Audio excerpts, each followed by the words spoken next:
এইবারে শীতে যেহেতু একদিনও আলু কাবলি পিকনিক করা হয়নি, সেই জন্য আমরা ঠিক করেছিলাম যে একদিন বিকেলবেলা আমরা সবাই মিলে আলু কাবলি পিকনিক করব।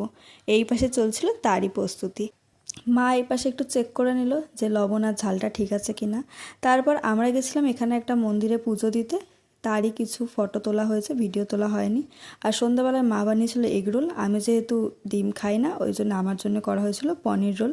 ঘন্টু খেয়ে রিভিউ দিয়ে দিল, আমরাও নিজের নিজের এগ রোল নিয়ে নিলাম। ভালোবাসা সত্যিই সুন্দর, যদি আমাদের পাশের মানুষটা ভালো হয়। ভালোবাসার মানুষের প্রতি যদি যথেষ্ট সম্মান আর তার গুরুত্ব থাকে, তাহলে ভালোবাসা যুগের পর যুগ একসাথে থেকে যেতে পারে। তার জন্য আলাদা করে কোনো টাকা পয়সা গাড়ি বাড়ি কিছুরই প্রয়োজন হয় না।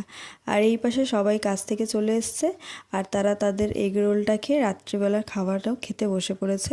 রাত্রের খাবারে ছিল ভাত, মাটন, চাটনি, পাঁপড় আর মিষ্টি।